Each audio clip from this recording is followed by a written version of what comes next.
तो अभी तक के जितने श्लोकों पे हमने बात की, पिछले कुछ श्लोकों से हम चर्चा करते आ रहे हैं कि किस तरह से लोग सत्य को पाने के लिए, आत्मा को पाने के लिए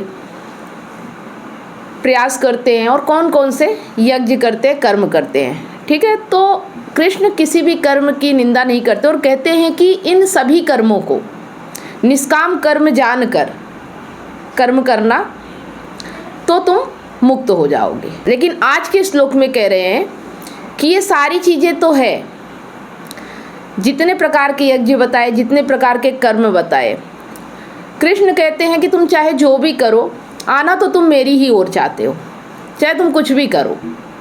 ठीक है, तो किसी को किसी तरह के कर्म करने से रोकते नहीं हैं।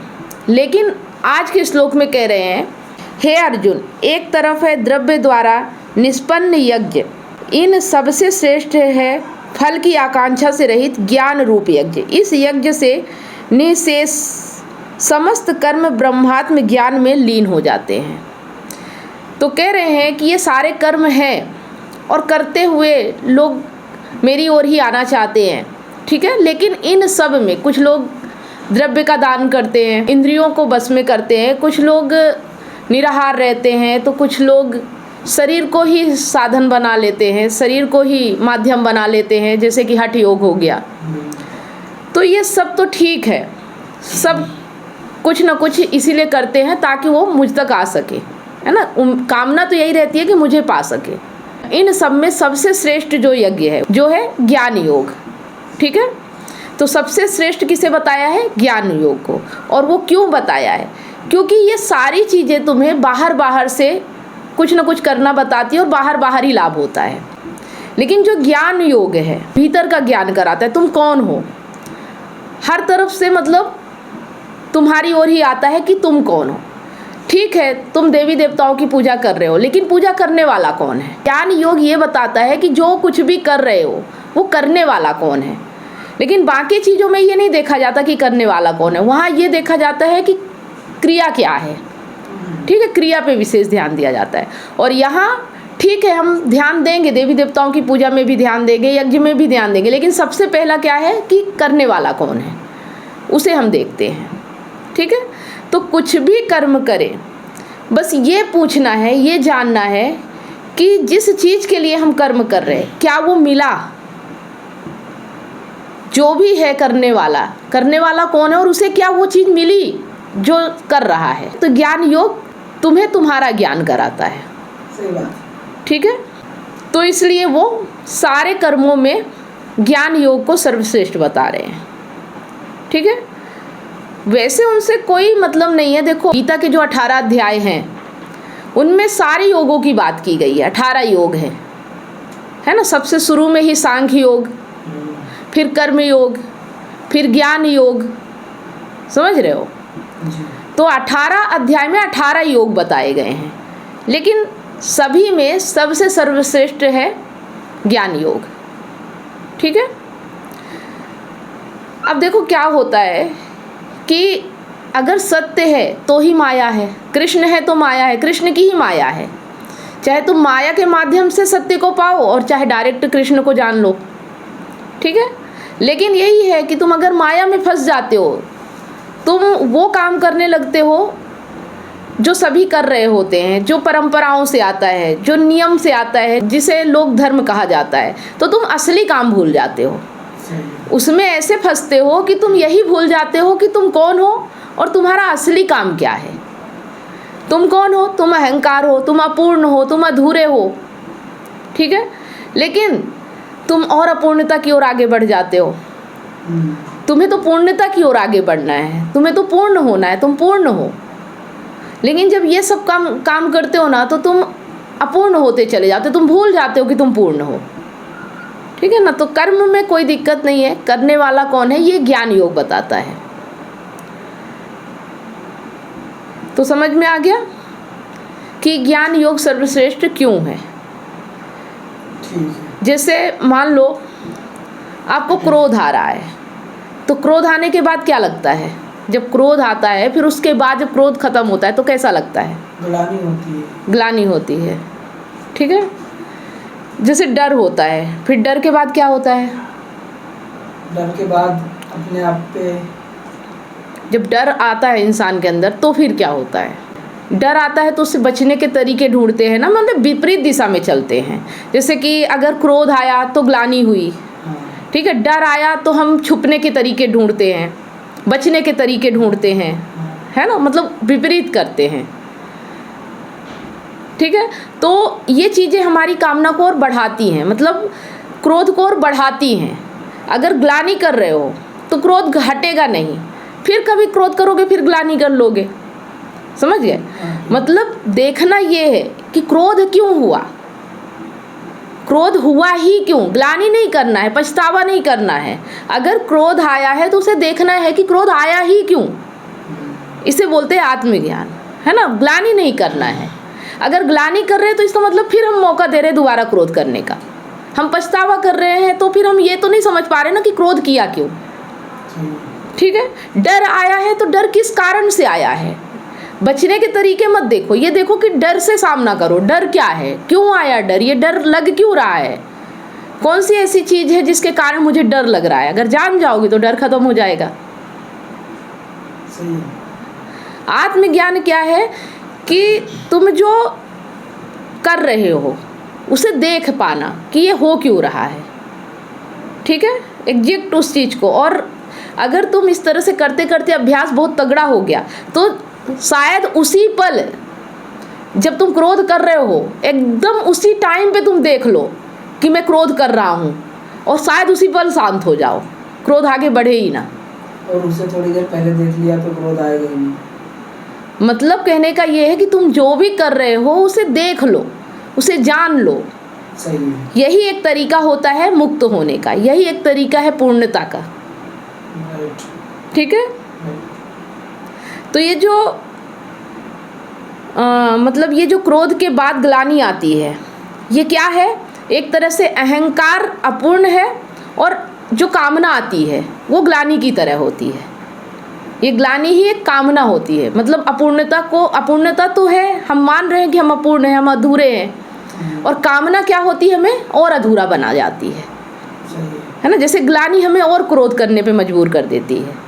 डर हमें, अगर हम छुपने की कोशिश कर रहे हैं तो डर और ज़्यादा बढ़ जाएगा, समझ गए। तो उसी तरह से अगर अहंकार अपूर्ण है तो जो ये कामना है वो ग्लानि की तरह है, और वो तुम्हें और अधूरा और अपूर्ण बना जाता है।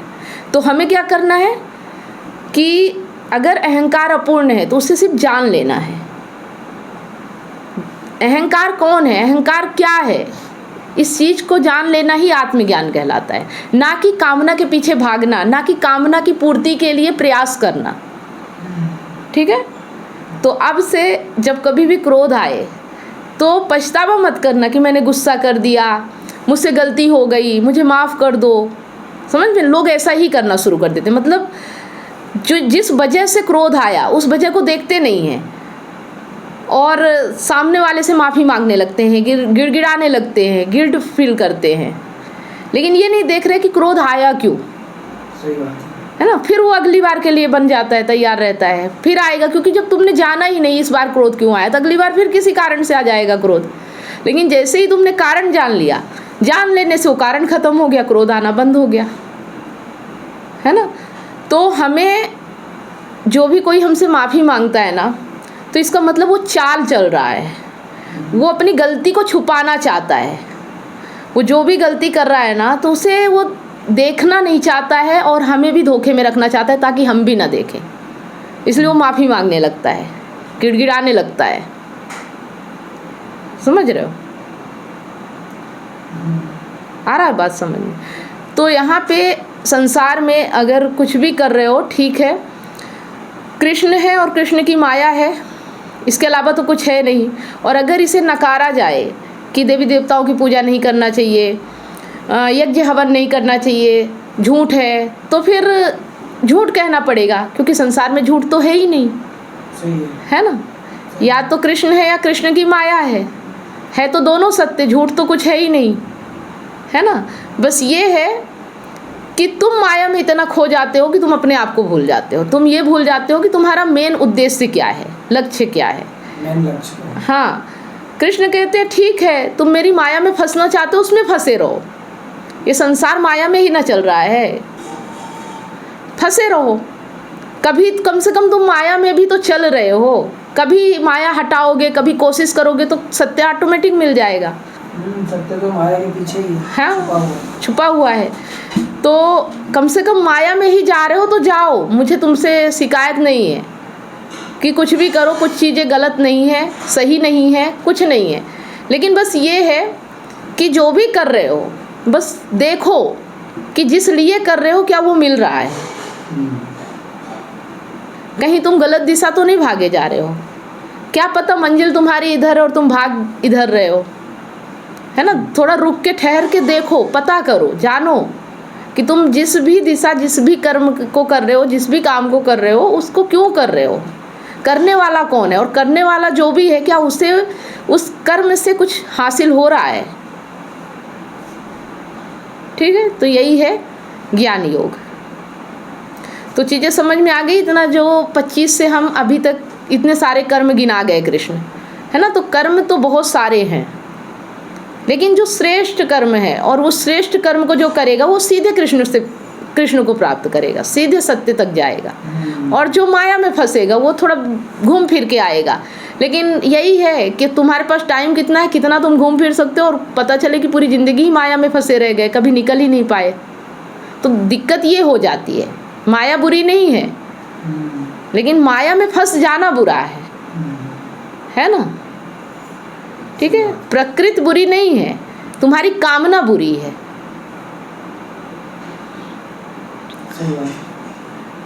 हंसना नहीं है। तो उम्मीद करती हूँ कि ये सारी चीज़ें आप भी समझ पा रहे होंगे। और देखो, जीवन बहुत सरल है और अध्यात्म कोई बहुत बड़ी चीज़ नहीं है जो लोग समझते हैं कि बहुत बड़ी चीज़ है आत्मज्ञान। आत्मज्ञान का मतलब ही है कि तुम्हारे अंदर का डर, तुम्हारे अंदर का लालच, तुम्हारे अंदर का क्रोध, तुम्हारे अंदर की कामना, वासना जो भी है वो क्यों हो रही है, और अगर हो रही है तो जिस दिशा भाग रही है तो क्या उससे वो कम हो रही है या उससे वो और बढ़ रही है। और सोचो, ये जो पुनर्जन्म की बातें होती है ना, तो सोचो कि ये अहंकार और प्रकृति का पुनर्जन्म होता है ना। तो कितनी बार नहीं ऐसा तुम्हारे साथ हुआ है। जो आज तुम काम कर रहे हो, यही काम तुम्हारे साथ कई बार हो चुका है। क्या तुम्हें उससे कुछ मिला, कुछ हासिल हुआ? क्या तुम पूर्ण हो गए? क्या तुम संतुष्ट हो गए? और अगर ऐसा नहीं हुआ है तो फिर आज वही काम करके क्या तुम पूर्ण हो जाओगे? क्या तुम संतुष्ट हो जाओगे? क्या तुम्हारी कामना पूरी हो जाएगी? बस ये जान लेना, जिस दिन तुम ये समझ जाते हो, जिस दिन तुम ये जान लेते हो, उस दिन फिर तुम कामनाओं के पीछे भागना बंद कर, तुम्हारी कामनाएं अपने आप खत्म हो जाती हैं। जब हमें पता चलता है कि जो चीज़, जिस चीज़ के पीछे हम भाग रहे हैं, उससे वो चीज़ हमें मिल नहीं रही जो हम चाहते हैं, तो हम क्यों भागेंगे, क्यों मेहनत करेंगे, क्यों अपना टाइम और एनर्जी वेस्ट करेंगे? सही बात है। ठीक है, तो ना किसी की गुलामी करना है, ना किसी से डरना है, ना किसी को डराना है, ना किसी के ऊपर क्रोध करना है, ना किसी से प्यार की उम्मीद करना है, जो सरल जीवन की परिभाषा है। और ना किसी के ऊपर डिपेंड रहना है। और इन सब चीज़ों के लिए ही आत्मज्ञान होता है कि तुम इन सबको समझो। अगर तुम कहीं डिपेंड हो, किसी कामना के पीछे भाग रहे हो, कहीं क्रोध कर रहे हो, कहीं कुछ है, तो कुछ ना कुछ तो फिर सामने वाला तुम्हारा फ़ायदा उठाएगा ही उठाएगा, है ना। तुम स्वतंत्र तभी हो सकते हो जब सबसे कामना ख़त्म हो जाती है, जब तुम खुद में संतुष्ट होते हो, जब तुम खुद में पूर्ण होते हो, जब तुम खुद से प्यार करते हो तो लोग तुम्हें प्यार करते हैं। जब तुम किसी के पीछे भागते हो तो फिर वो व्यक्ति ये सोचता है ना कि ये अधूरा व्यक्ति है, अपूर्ण व्यक्ति है। कोई भी क्यों अधूरे व्यक्ति को प्यार करेगा, अपूर्ण व्यक्ति को क्यों करेगा? तुम सोच रहे हो कि तुम उससे पूरे हो जाओगे, उसे भी तो पूर्णता चाहिए। और वो ऐसे व्यक्ति के पीछे क्यों भागेगा जो खुद ही अधूरा है? वो भी तो ढूंढेगा ना कि पूर्ण व्यक्ति कौन है। सही बात। और इतनी छोटी सी बात लोगों को समझ में नहीं आती, है ना। कितनी सरल बात है कि तुम जिसके पीछे भाग रहे हो वो तुमसे क्यों भागता है। सिंपल सी बात है कि तुम उसके पीछे भाग रहे हो, वो दिखा रहे हो तुम कि तुम कमज़ोर हो, तुम उसके गुलाम हो, तुम उसके माया में हो, तुम उसके मोह में हो, तुम उसके बिना रह नहीं सकते हो, तुम अपने आप में खुश नहीं हो, तुम अपने आप में अधूरे हो, तुम चाहते हो कि वो व्यक्ति आ जाए तो तुम पूरे हो जाओ। लेकिन वो व्यक्ति भी तो देख रहा है ना कि तुम अधूरे हो, तुम अपूर्ण हो, तुम कमज़ोर हो, इसलिए तुम उसके पीछे भाग रहे हो। तो वो भी तो मजबूत इंसान ढूंढेगा ना, कमज़ोर के पीछे कौन भागेगा। तुम मजबूत के पीछे भाग रहे हो, कोई व्यक्ति तुम्हारे पीछे क्यों भागेगा, वो भी तो मजबूत ढूंढेगा ना, वो भी तो ताकतवर पूर्णता अपने आप में ढूंढेगा ना। कुल मिला के कहने का ये है कि तुम जिस चीज़ के पीछे भागोगे वो चीज़ तुम्हें नहीं मिलेगी, तुम जिस चीज़ की वैल्यू करोगे वो वैल्यू तुम्हें नहीं मिलेगी, है ना। जिस दिन तुम भागना छोड़ देते हो, जिस दिन तुम कामना छोड़ देते हो, जिस दिन तुम सहज हो जाते हो, जिस दिन तुम ऐसी ज़िंदगी जीते हो कि अब तुम्हें इस प्रकृति से कोई चीज़ ऐसी नहीं चाहिए जो तुम्हें पूरा कर सके। प्रकृति है, अपना काम कर रही है, मेरी प्रकृति है, मैं भी अपना काम करूँ।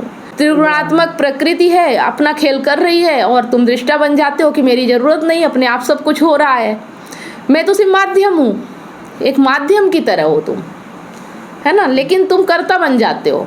माध्यम अगर कर्ता बन जाए तो फिर विनाश करता है ना। तो आत्मज्ञान सिंपल सी बात है, सहज जीवन जो भी प्रकृति में हो रहा है। और ये चीज़ें समझो ना कि हम अतीत को लेके बैठे रहते हैं कि कल हमारे साथ ऐसा हुआ है, वो डर रहता है कि आज भी ऐसा ना हो जाए।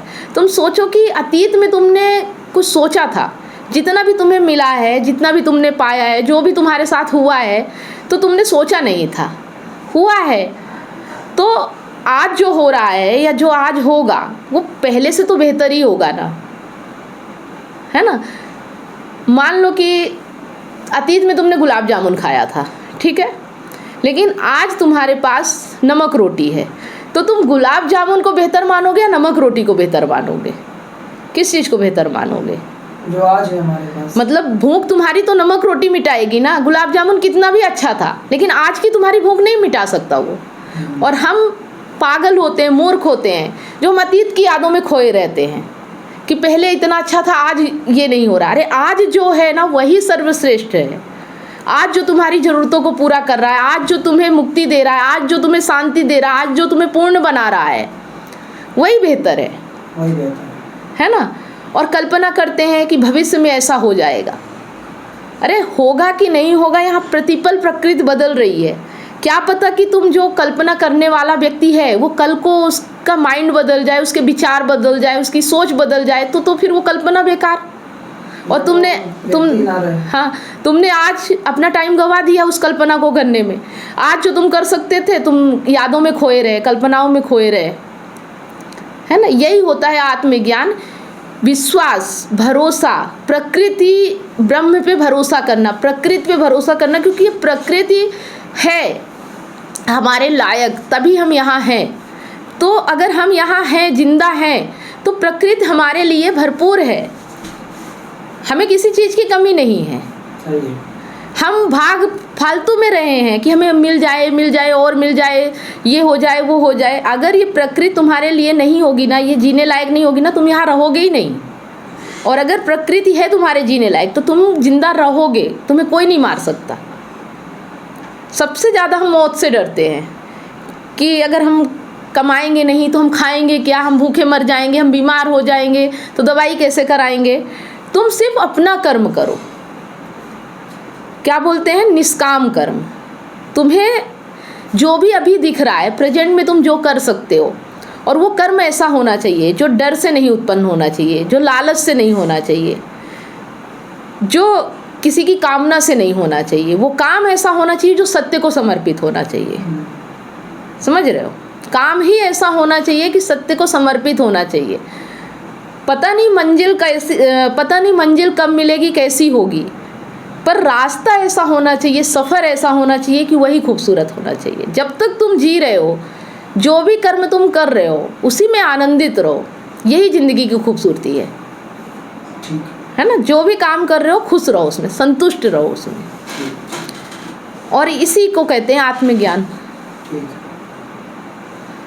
तो उम्मीद करती हूँ कि आप लोगों को काफ़ी अच्छे तरीके से समझ में आया होगा। और बाकी अगर आप ये वीडियो देख रहे हैं और इससे पहले के वीडियो आपने नहीं देखे तो शायद ये वीडियो आपको उतना अच्छे से समझ में नहीं आएगा। तो पहले आप शुरुआत से देखें अध्याय 1 से, और सीरीज बाई सीरीज 1 2 3 4 ऐसा करके सारे वीडियो बने हुए हैं फेसबुक पे, यूट्यूब पे। तो आप अगर शुरू से देखोगे ना तो जो आज आप देख रहे हो ये चीज़ें आपको और अच्छे से समझ में आएगी। तो आज का श्लोक यही तक, मिलते हैं नेक्स्ट श्लोक में अगले वीडियो में। तब तक आप सभी लोगों को बहुत बहुत धन्यवाद यहाँ तक वीडियो देखने के लिए। अच्छा लगा तो लाइक करें, ज़्यादा से ज़्यादा इसे शेयर करें। मिलते हैं नेक्स्ट वीडियो में, तब तक आप सभी लोगों को धन्यवाद।